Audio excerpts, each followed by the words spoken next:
Alrighty, so Packers coming at 11-3, Minnesota 10-4. Monday night, big time stuff here potentially. And Green Bay as an offense, they're 21st in total offense, 336.6 yards per game, 17th in passing yards at 230.1, 13th in sacks allowed at 32, 17th in rushing yards at 106.5, and they're tied for 16th in yards per carry at 4.3. They are only 22nd in third down percentage at 36% and 14th in points per game at 23.6. Defensively, they are 23rd in total defense at 371.3. They are 22nd in passing yards allowed at 250.4, and they're 17th in sacks with 35. They are 24th in rushing yards allowed at 120.9, tied for 23rd in yards per carry allowed at 4.6, 19th in third down percentage at 40, but they are 9th in points per game allowed at 20.2. Injury report isn't that big. Backup tackle Josh Nijman, I think is how you say it. All the Packer people that happen to be here, you can correct me on that, but backup tackle, he's out, elbow and triceps. Dean Lowry, he's questionable with an ankle, but he was a full participant in practice the last day, so I expect him to be more than fine for this.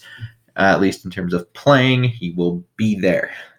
So, Minnesota 10-4. They're 10th in total offense at 372.6. They're 12th in passing yards at 236.8, and they're 4th in sacks allowed at 23.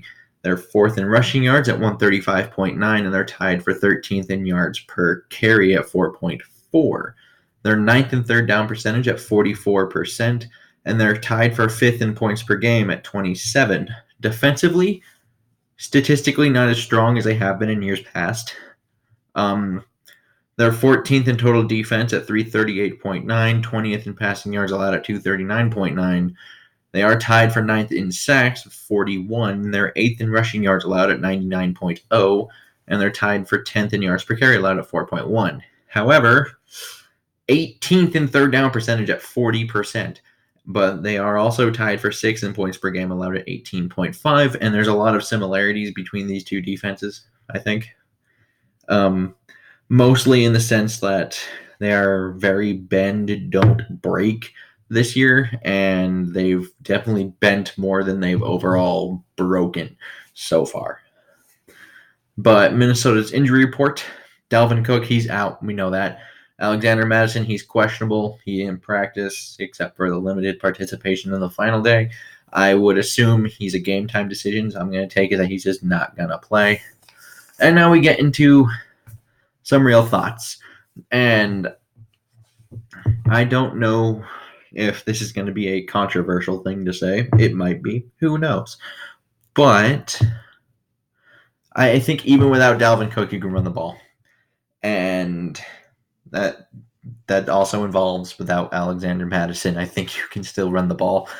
Mostly because this has been a weak rush defense, and the fact that the Gary Kubiak way of things has always provided 1,000-yard backs kind of out of nowhere. So there's that. And Mike Boone can secretly kind of play.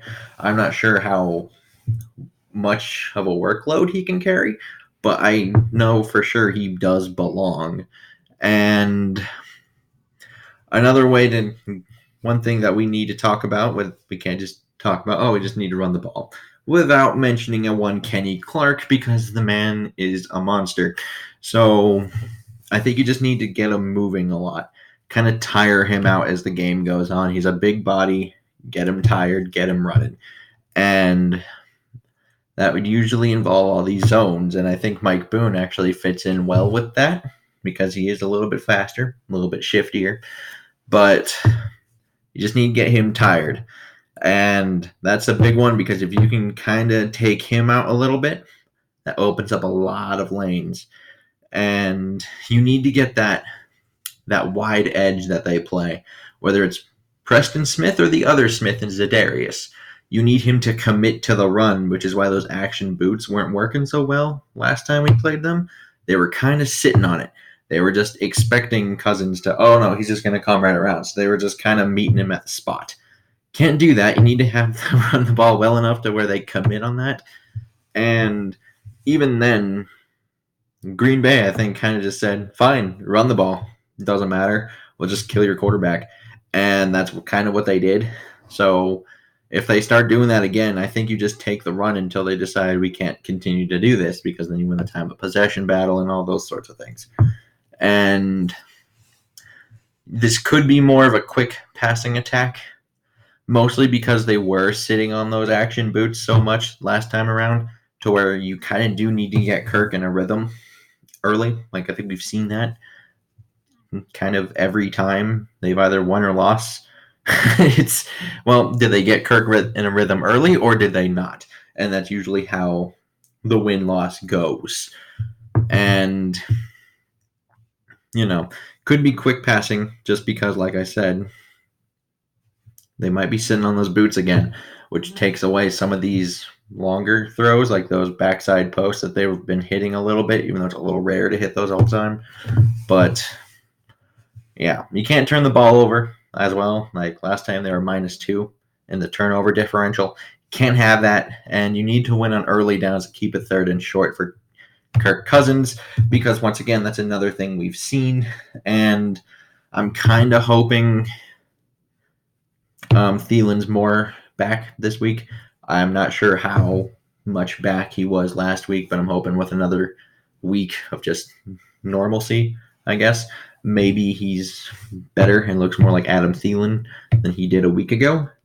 And another thing I will mention with this running game, if Alexander Mattison doesn't play, the 3 backs, I guess, would be CJ Ham, Mike Boone, and Amir Abdullah.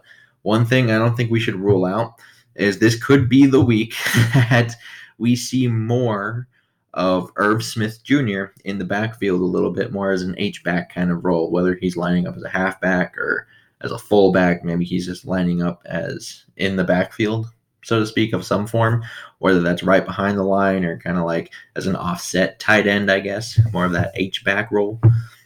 So I wouldn't be too surprised to see him involved there, knowing that they do trust Tyler Conklin, because now you can just use a 3 tight end set in a different way, and I'm a little disappointed they haven't used that more to this point, but it'll be interesting to see if they do that.